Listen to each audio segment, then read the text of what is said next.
الله أكبر الله أكبر الله أكبر الله يسمعوا የምኖረው በሳውዲ አረቢያ ነው። ከመጣሁ 6 ወሬ ነው። የሁለት ልጆች እናት ነኝ። በቀለም ነው የመጣሁት። ግን የምኖርበት ቤት በጣም እየተሳቀቅኩ ነው ያለሁት። ምግብ የለኝም፣ እንቅልፍ የለኝም። ደረቅ ዳቦ ዋኝቼ ነው የምተኛው። ስነሳ ደምና ምግብ እየቀየጠ እያስመለሰኝ ነው። ወይም ደግሞ መታገዝ የሚገባቸው ከጎናቸው በመጨረሻ እድሜያቸው መጨረሻቸው አምሮ እንዲወጡ ከችግርና ከፈተና ወጥተው እንዲያልፉ የሚደረግበትን ቦታ ማመቻቸት ታግዙትን ነገር ኤኒ ታይም ላይ የትም ቦታ ላይ እኛ መገኘት እንችላለን። ኢና ሊላሂ ወኢና ኢለይሂ ራጂዑን። የዲላው አንጋፋው ዓሊም ኡስታዝ ሸህ መሐመድ አባድር ወደ አኺራ ሂደዋል። إنه الموت يا عباد الله الذي فمن شرح الله صدره للإسلام فهو على نور من ربه. الله أكبر الله أكبر الله أكبر الله يسمعوا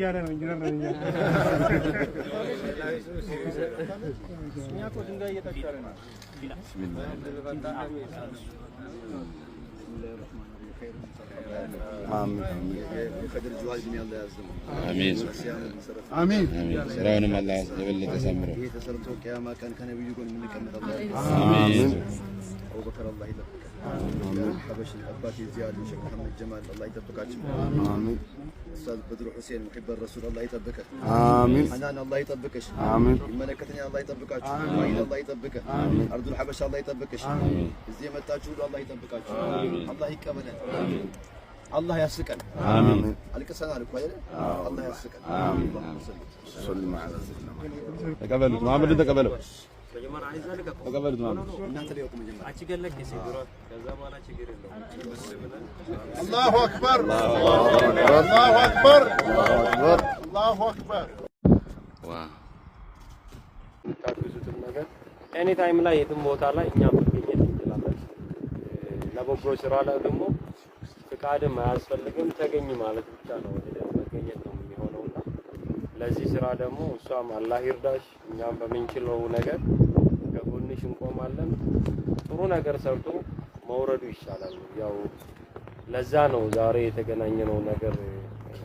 ይሄንን ካልኩኝ እንግዲህ ከዚህ በኋላ እዚሁ እኛ ብቻ ከምንናገር የእስልምና ጉዳዮች ምክር ቤት ዋና ጸሐፊ ኡስታዝ አቡበከር ወደዚህ መድረክ መጥቶ እንደ እስልምና ጉዳይ ምክር ቤትም እንደ አንድ ዑለማም ተወካይም እንደ አንድ ኡስታዝ እዚህ ያለውን የተሰማችሁትን ነገር ላይ መልእክት አስተላልፋችሁ ሌሎችም እድል ማግኘት የሚፈልጉት እነሱ ተገናኝተን መሰረተ ድንጋዩን ጥለን በዛ መልክ እንሄዳለን ማለት ነው። አላህ ኸይር ያርገው። ኡስታዝ አቡበከር ወይም ደግሞ መታገዝ የሚገባቸው ከጎናቸው በመጨረሻ እድሜያቸው መጨረሻቸው አምሮ እንዲወጡ ከችግርና ከፈተና ወጥተው እንዲያልፉ የሚደረግበትን ቦታ ማመቻቸት ትልቅ ነገር ነው። በአገራችን ውስጥ ብዙ አይነት ፈተናዎች እናያለን። በሚሰሩ ስራዎች በዚህ በጎ ተግባር ላይ ያሉ እንግዲህ እንደ ባቡል ኸይርም እንደ ወንድም ኻልድም እንደ ኡስታዝ አብዱል ፈታህም ስራው ላይ ያላችሁ ወንድሞች ብዙዎቻችሁ ታውቁታላችሁ። ፍላጎቱ ሰፊ ነው፣ ግን አቅም ውስን ነው። ማህበረሰባችን ይሄን ተረድቶ የሚያግዘው አካል ውስን ስለሆነ እንደዚህ አይነት ነገሮች የኛ ኃላፊነት ናቸው። ዛሬ አሲያም ሆነች ሌሎች እህት ወንድሞች በዚህ ተግባር ላይ ሲቆሙ የሚሸፍኑት የኛን ኃላፊነት ነው። የሁላችንን ሸክም ነው የሚሸከሙት። ያን ሸክም የተሸከሙ ሰዎችን ደግሞ አጠገባቸው ማገዝ። እንግዲህ እስልምና ለየቲሞች የሰጠውን ቦታ ነብዩ መሐመድ ሰለላሁ ዐለይሂ ወሰለም በሐዲሳቸው እንደገለጹት እኔና የየቲሞች አጋር ጠበቃ የሆነ ሰው ጎረቤት ነን ብለው ነው የጠቀሱት። የቲም አጋዥ ረዳት የሚፈልጉ ሰዎች ባለቤት ያጡ አባት የፈቀዱ እናቶቻቸው አጠገባቸው የሌሉ ሰዎችን ባለቤት ሆኖ አባት እናቱ ነው ማሳደግና ሰላም እንዴት ናችሁ? እርገጭ ታደሰ እባላለሁ። የምኖረው በሳውዲ አረቢያ ነው። ከመጣሁ 6 ወሬ ነው። የሁለት ልጆች እናት ነኝ። በቀለም ነው የመጣሁት። ግን የምኖርበት ቤት በጣም እየተሳቀቅኩ ነው ያለሁት። ምግብ የለኝም፣ እንቅልፍ የለኝም። ደረቅ ዳቦ ዋኝቼ ነው የምተኛው። ስነሳ ደምና ምግብ እየቀየጠ እያስመለሰኝ ነው ያለው። ለልጆችን መትረፍ ፈልጋለሁ። 2 ቤት ነው የሚያሰሩኝ። እስከ 3ኛ ፎቅ ነው። ይሄንንም እኔ ነኝ የምሰራው። እኔ ላም ጋር ደግሞ አላቸው። ከምሽቱ 3 ሰዓት ከሆነ ወደ ይዘውኝ ይሄዳሉ። እዛ ደግሞ እንደገና እስከ 10 ሰዓት አጥልቼ መልሰው ይዘውኝ ይመጣሉ። ወዲያው ይነጋል። ደግሞ እዚህ እነሳለሁ። አልተኛም፣ አጸዳለሁ። ምን እንዴት እንደምሆንም አልቻልኩም። ከዚህ ቤት አስወጡኝ። መስራት እፈልጋለሁ ግን የመጣሁት ልጆቼን ለማስተማር ብዬ ነው የመጣሁት። ከዚህ ውስጥ አስወጡኝና ሌላ ቤት እንድትቀይሩኝ እማጸናችኋለሁ። ኢና ሊላሂ ወኢና ኢለይሂ ራጂዑን። የዲላው አንጋፋው ዓሊም ኡስታዝ ሸህ መሐመድ አባድር ወደ አኺራ ሂደዋል። የማይቀረው አገር ሂደዋል። በሚወዱት በፊ ሰቢልላህ አላህ ሱብሓነሁ ወተዓላ እንግዲህ የሚመኙት የነበሩትን አግኝተዋል። የሚመኙት የነበረውን ጁማ ቀንም ደግሞ አላህ ጀባ ብሏቸዋል። ስለዚህ ማለት ነው የቀብር ስነ ስርዓታቸው ዲላ እንግዲህ ስለሚካሄድ አካባቢ ላይ ያላችሁ ሰዎች ሁላችሁም እንግዲህ ሊሸኟቸው ይገባል። ጀነተል ፊርደውስን አላህ ጀባ ይበላቸው። አሰላሙ አለይኩም ወራህመቱላሂ ወበረካቱ። ልብሴን አያችሁት? ማሻአላህ አያምርም? ምንም ቆሻሻ የለውም። የዚህ ልብስ ግን ውበቱ በየትኛው ማህበራዊ ጉዳይ ላይ ስንንቀሳቀስ፣ በለቅሶ ቤት፣ በሰርግ ቤት፣ በመስሪያ ቤት፣ በትምህርት ቤት፣ በቢሮ፣ በተለያዩ ማህበራዊ ጉዳይ ላይ ስንንቀሳቀስ 5 ነገሮች ከተፈጥሮ ናቸው ብለው ነግረውናል። ሰለዋቱላሂ ወሰላሙ ዐለይሂ። ምንም የሚያስቀሩብን ነገር የለም። እነዚህ 5 ነገሮችን ስናስተካክል ከዚህ በፊት ሲርቅ የነበረው ይሄ ልጅ ሽታውን ይዞ መጣ ብሎ ሲጨነቅ የነበረው ልጅ አሳርፈዋለሁ። አንተም ታርፋለህ፣ ቤተሰቦችም ያርፋሉ። እንዴት አላህ ከወፈቀ የትዳር አጋርም ታርፋለች፣ አንቺም ታርፊበታለሽ። ከነዚህ መካከል ምን አሉን? ከላይ ያለውን ከከንፈራችሁ በላይ ያለውን ነገር እንድናጸዳ፣ ምግብ ላይ እንዳይቀመጥ፣ አፋችን ላይ ያለው ሽታዎችን እንድንጠብቅ ሁለተኛ መልእክት አስተላልፈውልናል።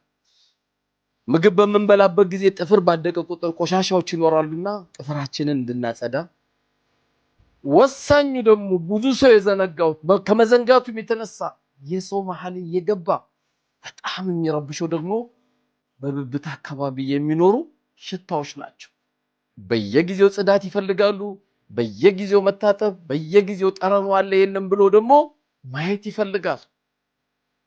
በአምስተኛ ደረጃ ሰለዋቱላሂ ወሰላሙ ዐለይሂ ብልታችን አካባቢ ያሉ ፀጉሮችን እንድናስወግድ ነግረውናል። ይሄን እንዳንነጋገር እናፍራለን። እኔ አላፍርም። ወንድሜ ነው የሚድነው፣ እህቴ ናት የምትድነው።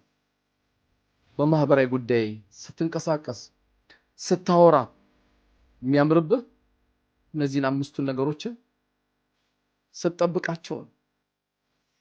ሰለዋቱላሂ ወሰላሙ ዐለይሂ። እዚህ ፎቶ ላይ የምትመለከቱት ወንድ ስዑድ ከማል ይባላል። ባለፉት 5 ዓመታት ብቻ ከ4 በላይ ሴቶችን አግብቶ አስወልዶ ፈቷል። ሶሻል ሚዲያ ላይ በጣም ታዋቂ ነው። ሱ አሲፍ በሚባል የቲክቶክ ስም ከ360 ሺህ በላይ ፎሎወሮች አሉ። ሴቶቹን መጀመሪያ ሲቀርባቸው በጣም ሃይማኖተኛ፣ አላህን የሚፈራ፣ ትዳር የሚፈልግ፣ ኒካ ማሰር የሚፈልግ ሰው እንደሆነ ራሱን አድርጎ ነው የሚቀርባቸው። ራሱ ስራ እንዳለው፣ የራሱ ቢዝነስ እንዳለው፣ ገንዘብ እንዳለው፣ ማስተዳደር ቤተሰብን ማስተዳደር እንደሚችል አድርጎ ነው ራሱን የሚያቀርበው። አገባቸውና ልጅ ካስወለዳቸው በኋላ ግን ነገሮች ይቀየራሉ፣ ጥሎ ይጠፋል። ታሎ የማሳመን ድርጊቱ ላይ ሴት ልጁን ሳይቀር ሶሻል ሚዲያ ላይ ፖስት የሚያደርጋትን ሴት ልጁን ሳይቀር ይጠቀማል። ሴቶቹን እናቴ ብላ እንድትጠራ እያደረገ ማለት ነው። እንደዛ አድርጎ ጥሏቸው ከሄደም በኋላ ለልጆቹ ማሳደጊያ የሚሆን ነገር እንኳን ምንም አይነት ድጋፍ አያደርግም። አንደኛዋ እናት መንታ ልጅ ነው ያላት። መንታ ልጅ ይዛ ብቻውን እየተሰቃየች ነው። አንደኛዋ እናት ስደት ላይ ነው ያለችው። ልጁን ለማሳደግ ብላ ወደ ስደት ወደ አረብ ሀገር ሄዳለች። እግዚአብሔር ይስጣቸው። ይሄንን አይተው የተቃወሙ ሙስሊም ወንድሞች ነበሩ። ሊመክሩት ሞክረዋል።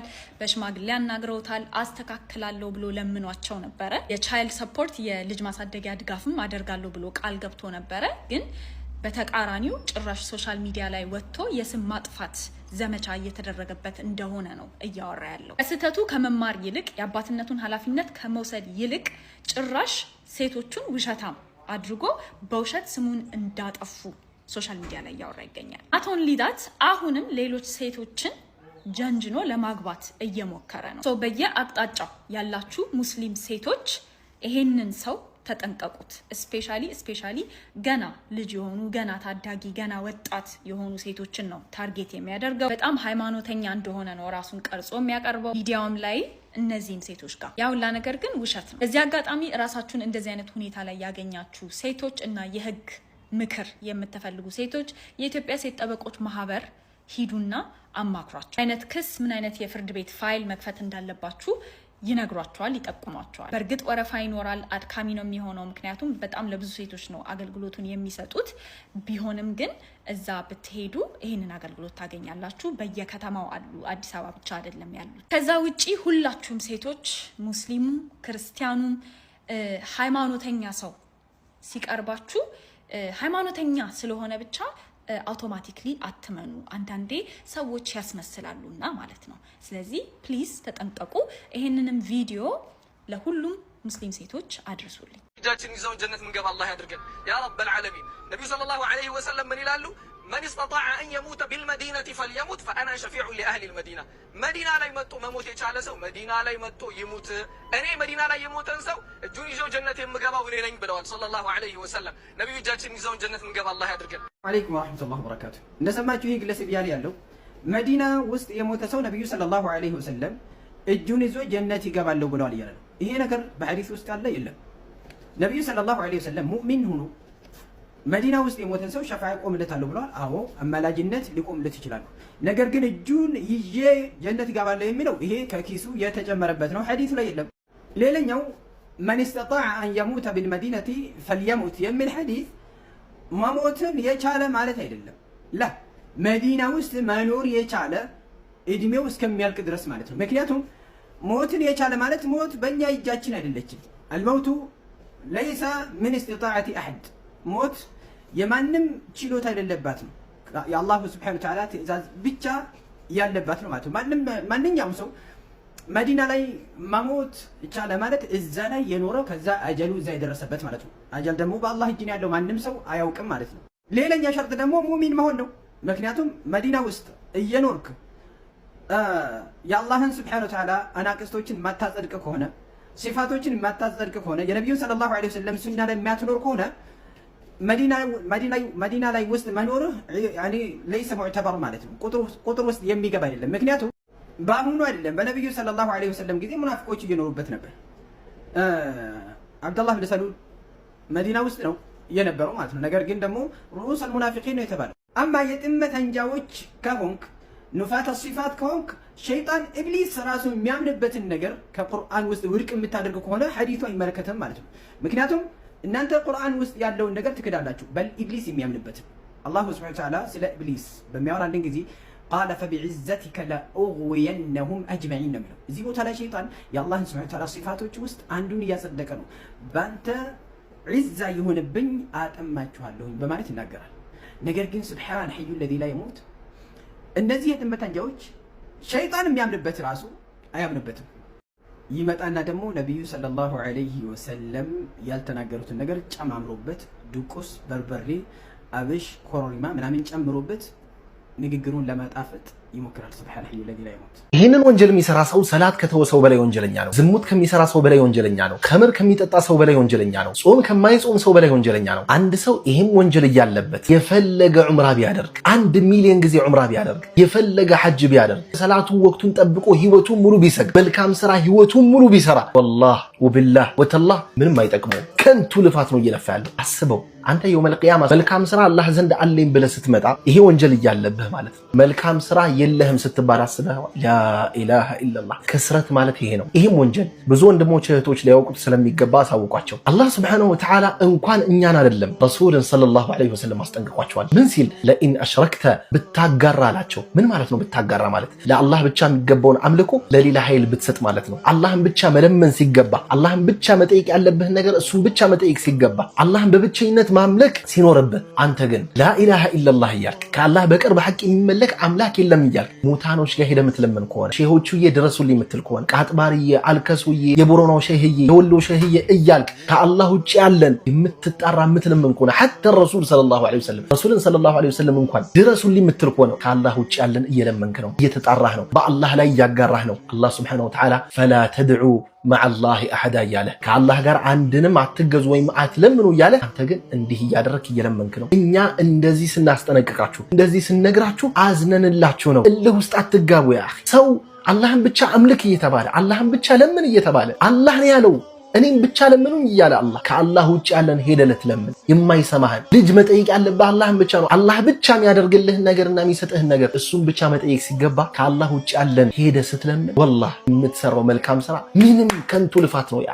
አስከተለና ምን አለ አላህ ሱብሓነሁ ወተዓላ ለኢን አሽረክተ ብታጋራ ለየሕበጠነ ዐመሉከ በእርግጥ ስራህ ይታበሳል፣ ወለተኩነነ ሚነል ኻሲሪን ከከሳሪዎችም ትሆናለህ አላቸው ረሱል ሰለላሁ ዐለይሂ ወሰለም። ይሄ ማስጠንቀቂያ ለእነሱ ብቻ አይደለም ለእኛም ነው። ያ ረሱል ሰለላሁ ዐለይሂ ወሰለም ኢዛ ሰአልተ ከጠየቅ ፈስአልላህ አላህን ብቻ ጠይቅ እያሉ፣ ወኢዛ እስተዐንተ እርዳታን ከለመንክ ፈስተዒን ቢላህ አላህን ብቻ እርዳታን ለምን እያሉ፣ ሙሉ ሰላት ስትሰግድ ኢያከ ነዕቡዱ ወኢያከ ነስተዒን እያልክ አንተን ብቻ እንገዛለን አንተን ብቻ እርዳታን እንለምናለን እያልክ አላህን ነገር ግን ከአላህ ውጭ ያለን ስትለምን ያ አላህ ወላሂ በዚህ ወንጀል ላይ ሳትቶበት ብትሞት የሚጠብቅህ ጀነት ሳይሆን እሳት ነው። አላህ ሱብሓነሁ ወተዓላ ኢነላህ ላ የግፊሩ አን ዩሽረከ ቢህ አለ አላህ በእርሱ ያጋራን በፍጹም አይምርም አለ አላህ ሱብሓነሁ ወተዓላ። በሱ ያጋራ እሱን ብቻ መለመን የሚገባህ ነገር ሌላን እየለመንክ ሌላን እየጠየክ በቀብር ዚያራ ስም ሄደህ ሙታኖችን እየለመንክ ጠንቋዮች ጋር ሄደህ እየተሳልክ እያረድክ አላህ የምትገናኘው ከሆነ ከሰርክ ያ አኺ ወላሂ ከሰርክ። ከዚህ ዱንያ ምንም መልካም ስራ ይዘህ አትወጣም። አላህ ሱብሓነሁ ወተዓላ በእርሱ ያጋራን ጀነትን እርም አድርጎበታል። ይህንን ያለው አላህ ሱብሓነሁ ወተዓላ